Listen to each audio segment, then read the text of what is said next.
Uh-oh.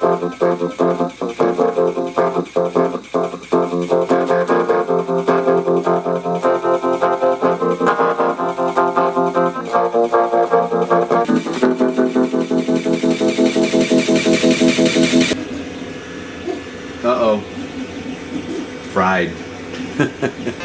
It's cooked. Ooh, it's warm. Wait, I think it's back. It's just overheated. It's fun build too. I think I'll put all these pieces up on Thingiverse once I get them sussed out a little more.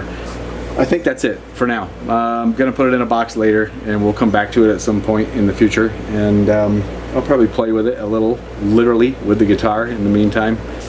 Credit to Emily Velasco. So thanks for watching. Thanks for all of the likes and shares and subscriptions and whatnot. Until next time.